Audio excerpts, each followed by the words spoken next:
Coming up on Hashtag That, we're talking about Q-thon events, a carnival night, and a drag show, all on Quinnipiac's campus. And we have all the entertainment news, from the Super Bowl to Club Penguin.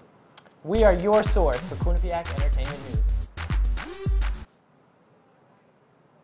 Welcome to Hashtag That. I'm Cullen Ronan.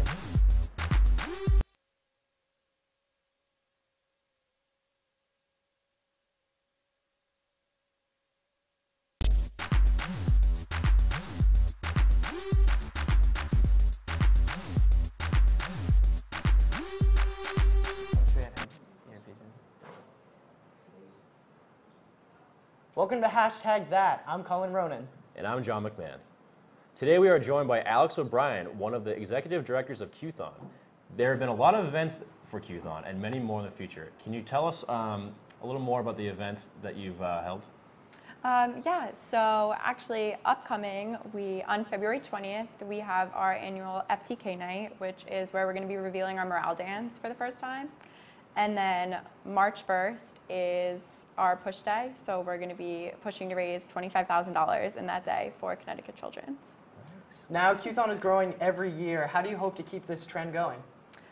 So we really hope to just engage more and more people every single year to fundraise for us. So we always say that once you come to Q-thon or once you come to Dance Marathon, you're going to fall in love with it. So we hope that by getting just the most amount of people as possible involved every year, that trend will continue to grow. And then as people talk to their friends or talk to their roommates, they'll get even more people engaged with our cause. How can students get involved right now? So if you want to get involved with our Dance Marathon, you can actually just go on our Facebook page and click on the Sign Up Now button, and it takes you to our website where you can register as a dancer. Or if you want to be even more involved, if you go on our DUQU page, you can register to be a part of the volunteer committee, so you can actually help out the night of still too. And I know the actual day of dance is coming up in a little bit farther future. Yes. What's coming up more towards in the coming weeks and stuff like that? So for the next week, geared towards Valentine's Day, we have a rose sale going on. So we're going to be tabling in the Student Center all week, so you can buy a rose and then have it delivered on Valentine's Day.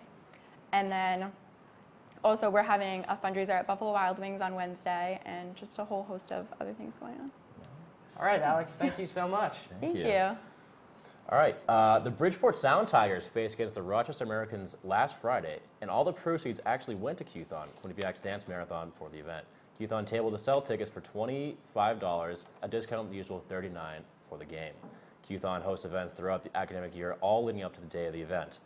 March 25th, where students spend the day dancing to raise money for Connecticut Children's Medical Center, or CCMC. If you don't miss out on the event, don't fret. Q-thon is selling roses, just like our friend Alex just said, for one for $3 and two for $5. So get that, get that special someone before they run out. Sunday night was an exciting one for Patriots fans as they tied the Super Bowl going into overtime and ended up winning the game. Many students gathered together with friends and ordered food to watch this exciting event. Once it was over, many Quinnipiac students went to the Bobcat to celebrate. All together to join forces for this exciting victory. With a lot of happiness all around, students played football and celebrated the win. QU After Dark hosted Carnival Night this Sunday, bringing amusement and festivities to the Student Center Plaza. Activities included sand and crayon art, marble paintings, and airbrush tattoos. If that wasn't enough to persuade you to attend, certainly the popcorn and cotton candy should have. If you missed this event, don't worry. QU After Dark has some more events in the near future, including an off-campus showing of 50 Shades Darker, coming up this Friday. Last Friday, Quinnipiac's Gender and Sexual Alliance Club, or GSA, had a comedian and cover singer, Miss Sherry Vine, perform at their annual drag show in Buckman Theater at 7 p.m. The event offered free coffee, free food and entry, and a lot of laughs. Montage Writers Series held their first open mic night of the semester this Monday as students took the stage to share songs, poems, and art to their peers. Those in the audience had the opportunity to win prizes just for showing up, as well as free Panera to munch on while enjoying the experience. Montage periodically holds open mic nights throughout the semester, so if you missed this one, don't worry, there'll certainly be more to come.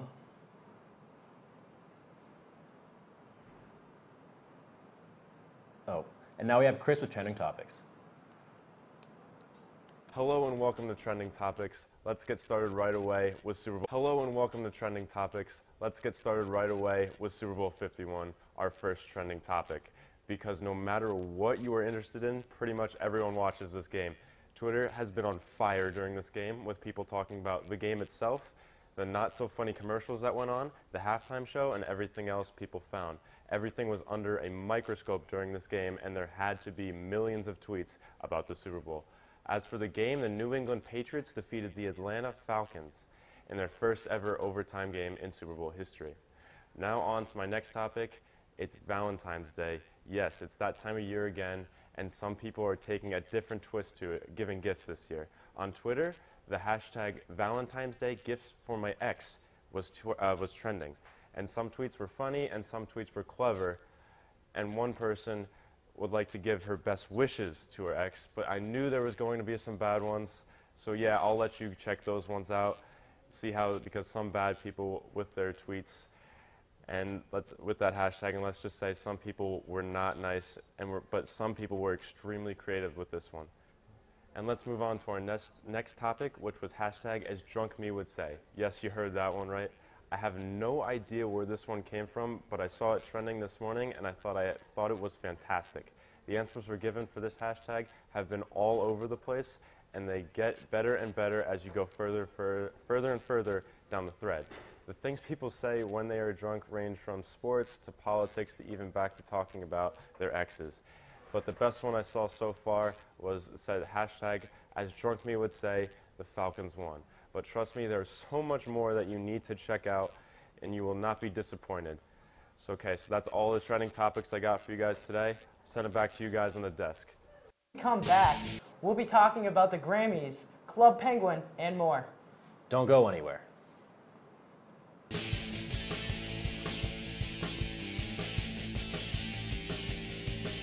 Hello, Quinnipiac hockey fans, and welcome to the Neutral Zone. Definitely St. Lawrence, and I think you're going to see the test coming up real soon. They might be having a bit of an adjustment issue without that CBS line, but don't count them out. At High Point Solutions Arena in Game 2 of Quinnipiac vs. Northeastern Series.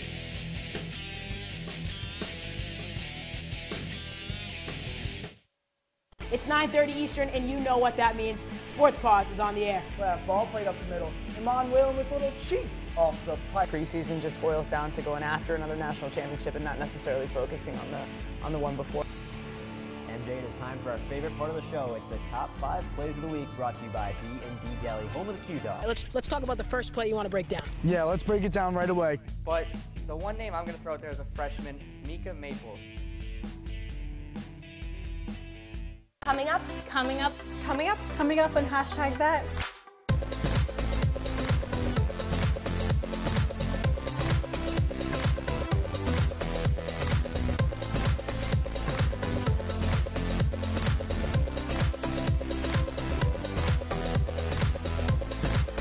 We are your source for Quinnipiac's entertainment news.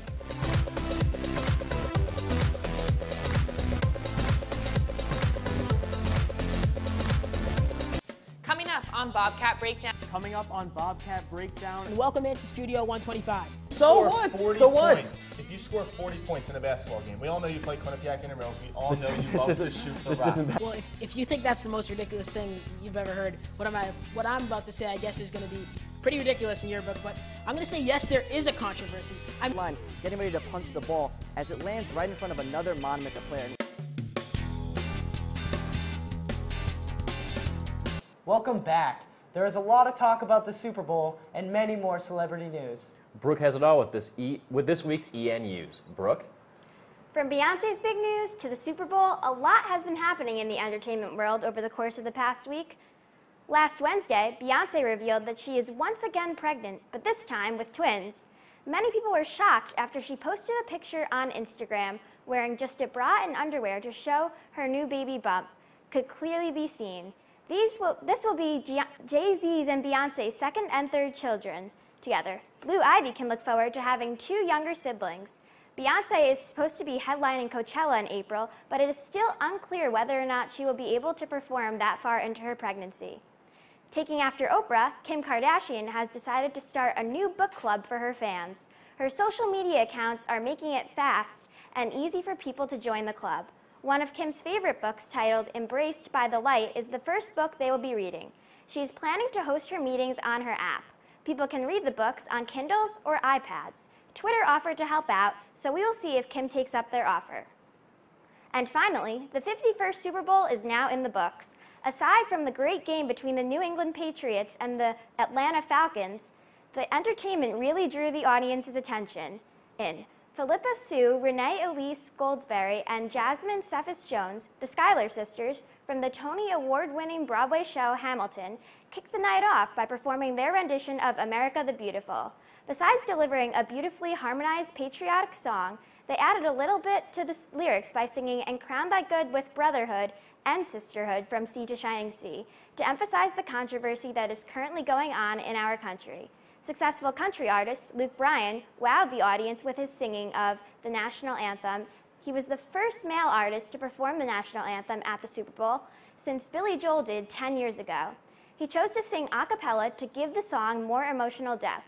Lady Gaga did not disappoint her fans with the halftime show. She began by singing a mashup of patriotic songs on the roof of the stadium. She then leaped onto the field while attached to a harness to continue her show. She must have some strong vocal cords to be able to sing while flying and running around. She sang very well and made good choices with the song she performed. The drone circling above her and the lighting made the performance near perfect. The commercials this year were slightly more disappointing than years past. Like always, most of them were for beer and cars. However, none of them really stuck out as being really that great. They did not seem to have as much emotional as commercials have had in the past. Overall, they were still interesting. The entertainment in this year's Super Bowl certainly did not fall short of many of our expectations. That's all I have for this week's entertainment news updates. Now back to John and Colin.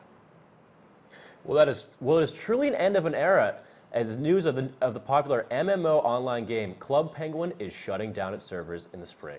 According to an announcement on its current website, Club Penguin, quote, will be transitioning to an entirely new platform, and we've made the decision to discontinue the current Club Penguin game on desktop and mobile devices on March 29th, 2017, unquote. But before all you penguins break down and cry, the current Club Penguin website will be hosting an online party for all current users on February 1st. Club Penguin plans to transition from a desktop online game to a mobile platform for just smartphones and tablets, and hopes the members of the Club Penguin community continue to play as they have in the past 11 years.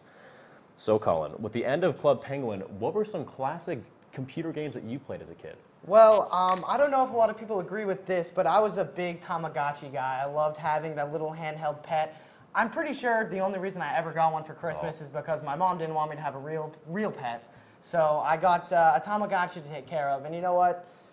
Still play with it every once in a while. It's in my room somewhere. It's all fad, I'm telling you. Best days ever was when we go to the library, mom's picking out magazines, you hop in the computer, see some Freddy Fish going, you go around, collect some shells with your other best friend Fish, all around great time. You know what? I've never even heard of that game, so it couldn't have been that good. It's a little bit of low blow. I feel like we can both agree that Webkins were a timeless classic in a child's life. I didn't have an account myself. I was a little too embarrassed to. Greatest marketing scheme by Webkins, by the way, to have kids buy these stuffed animals. I mean, absolutely. Mine are probably are dead, but. I myself was too afraid to actually be seen with a stuffed animal, so I snuck onto my sister's account to play the games. But you know what? I still have good memories making pizzas and all that stuff. Great time. Yeah, I said. Valentine's Day is right around the corner. Alex Taglieri has some ideas where you can take your date to dinner on this special day. Let's take a look. Thanks, guys. Valentine's Day is a week away, so it's time to think about where you should take your date. It's a day that only comes around once a year, so it's important that you put a lot of thought into making the day something to remember. Here are my picks for the best Valentine's dates. First up, Eli's on Whitney is a great, reliable place to go out for Valentine's Day dinner. The menu has something for everyone, from pizza, pasta, and salad.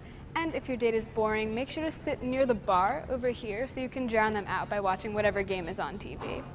But if Eli's isn't within your budget, another option would be the Subway located inside of Walmart in the Hamden Shopping Plaza. It shows your date that you're frugal and don't make irresponsible decisions with your money. Plus, if you forget something important like breath mints or your shirt, you could always walk on over to the clothing department and pick up whatever you need at prices that can't be beat. But if you can't get off campus, then the atmosphere in Mondo's is perfect for a romantic date. Just bring a white sheet to act as a tablecloth and a battery-powered candle, since real candles are off limits at school. And to show your date that you really care, I advise using QCash instead of meal plan money. It will really prove your commitment to that special someone. Next up is a date that caters to people who like adventure. I recommend taking your date on a tour of one of the many prisons or correctional facilities nearby. It's a good way to put your life into perspective and be thankful for your freedom. As you can see, there are tons nearby, and it also sends a subtle message that your date is locked up within your heart. A timely date is going scuba diving. Taking the polar plunge with the one you love is the ultimate bonding experience. The near-death experience will be unforgettable and give you something to talk about forever. Bring some ice skates along, and you might even be able to go on the ice if the temperature is cold enough. And lastly, for the young at heart, the ideal date location would be the McDonald's Play Place.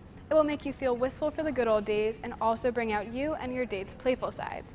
If it's a first date, McDonald's also holds parties at the play places, so you could turn it into a group date to ease any tension and make it less uncomfortable.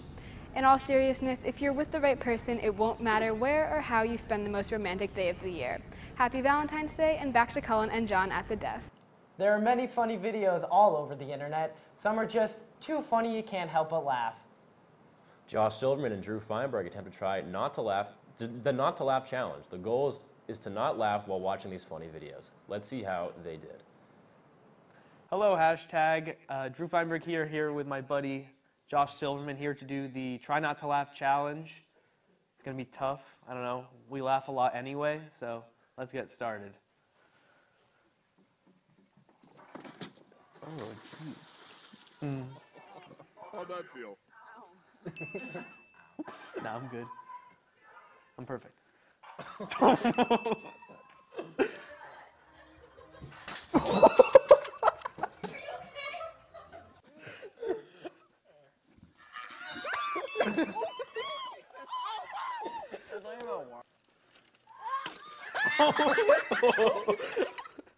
bike just tore him apart.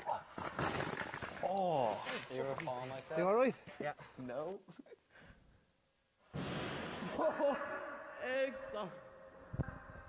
Why would I laugh at that? Keith, get out! I think she meant to do that. There's no way you can... Kirk, you hungry? Yeah, I could totally use some salad.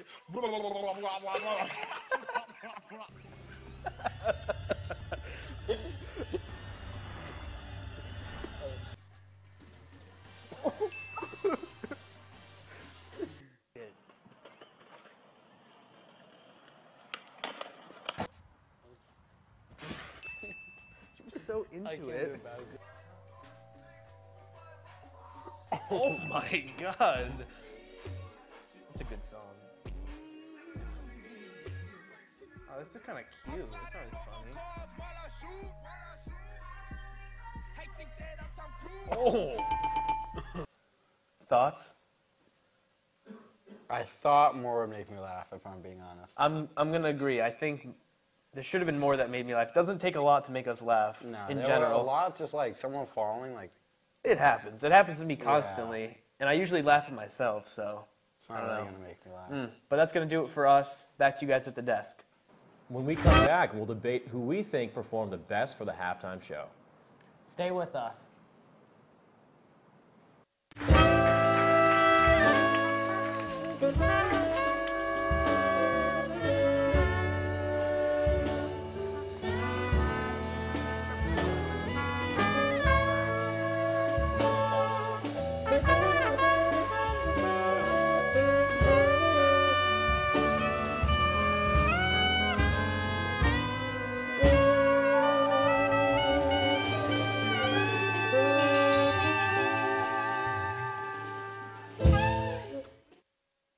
Coming up on Bobcat Breakdown. Coming up on Bobcat Breakdown. And welcome into Studio 125. So what? So what? If you score 40 points in a basketball game, we all know you play Quinnipiac intramurals. We all know you love to shoot the rock. Well, if you think that's the most ridiculous thing you've ever heard, what I'm about to say, I guess, is going to be pretty ridiculous in your book, but I'm going to say yes, there is a controversy. I'm line, getting ready to punch the ball as it lands right in front of another Monument player. Coming up, Coming up, coming up. coming up on hashtag that.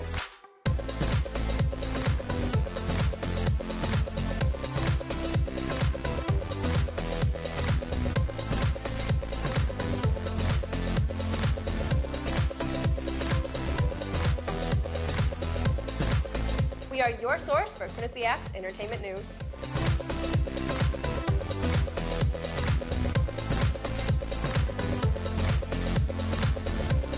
Some people say the best part of the Super Bowl is the halftime show. So Colin and I are going to debate who we think have been the best performers so far. Let's get started. You'd be hard-pressed to find artists more iconic in pop music than Prince and U2. Both world-renowned acts have taken the stage during the halftime of the big game. Prince graced us with his presence on the rain-soaked stage in 2007, equipped with his signature guitar and serenading fans with classics of his own and notable covers alike. But does his performance top U2's 2002 tearjerker of an act as they took the stage for the first time since 9/11? John, who do you think takes the cake? Well, I'm going to have to say it's Prince. I mean, I'm a huge Prince guy. Purple Rain, I mean, he's iconic. I mean, especially with, reminiscing now that he just recently died. It's a real, he really resonates with me. It's tough to beat U2, though. That post 9/11 show, there are a lot of emotions, a lot of tragedy surrounding that time, but U2 just came out, performed so well, brought the country together. I think that takes the cake. I got to disagree with you. I don't know, man. I mean, I'm telling you, Prince, iconic. Iconic. He's been around for so long, and I really just don't think it could be beat. In light of Sunday's Super Bowl and the stunning high-wire performance by Lady Gaga, we look back at Beyonce and Coldplay's performance at last year's Super Bowl 50. Colin, what are your thoughts on which diva is truly the better performer? Ooh, this one's tough. Honestly, I enjoy both artists. Lady Gaga, though, the theatrics of her performance I enjoyed this year because it was all her. She didn't have any help. Beyonce brought in some extra artists to help her out a little bit. Lady Gaga did it all by herself. It was phenomenal. I really enjoyed it. John, what are your thoughts? I think Gaga absolutely nailed it this year. Really incredible. I mean, Gaga she brought in Coldplay. Let's don't get me wrong, Super Bowl 50 is fantastic, without a doubt. But too much politics, too much social issues addressing, especially with Coldplay. Was a little bit of LGBTQ vibe, and Beyonce with the Black Panther outfits. I mean, it's all in all, great message, but not a good place for the Super There Bowl. was a lot of backlash with that, but I think we can both agree both performers did well. It's apples and oranges. Apples and oranges. We'll disagree. Some of the most memorable halftime performances of the 21st century have come at the hands of Janet Jackson and Katy Perry alike, whether it be Jackson's infamous nipple slip or Katy Perry's Dancing Sharks. Both take a spot on the list of most entertaining halftime performances in big game history. But John, who do you think had the better performance? It's Katy Perry. Katy Perry, hands down. With the whole shark thing, I mean, I remember walking into Target and you could be able to buy the shark costumes, and I'll admit it, I wanted one. Katy Perry's performance was so fun. So fun, and I will agree with that. But Janet Jackson's almost has a lore around it at this point. It will go down in Super Bowl history. It's infamous. Whether it's good or bad, it is surrounded with scandal. That's surrounded with scandal. That's what it is. Without a doubt, gotta say Katy Perry. It's fun. It's new. It's the winner. I appreciate that opinion, but I'm gonna have to go with Janet Jackson. After the break, we are still talking about the Super Bowl. One of our Q30 members attended the game. And we asked people who would they like to see perform in the next halftime show in the future. Stay with us. It's 9:30 Eastern, and you know what that means. Sports Pause is on the air. Left ball played up the middle. Emmanuel with a little cheat off the play. Preseason just boils down to going after another national championship and not necessarily focusing on the one before. MJ, it is time for our favorite part of the show. It's the top 5 plays of the week, brought to you by B&D Deli, home of the Q-Dog. Let's talk about the first play you want to break down. Yeah, let's break it down right away. But the one name I'm going to throw out there is a freshman, Mika Maples. All this and more. Coming up on the Q30 Newscast.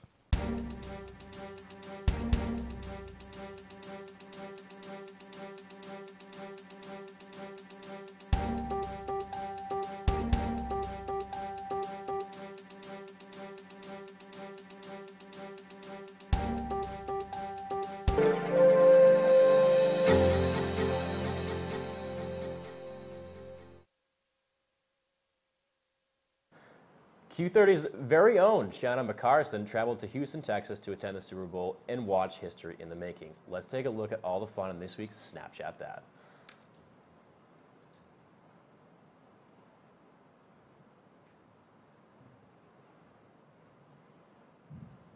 I'm in front of the convention center where all the action was happening before the game. Only one more day till game day. Freaking out, freaking out. Go Pats.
Goodbye from Houston.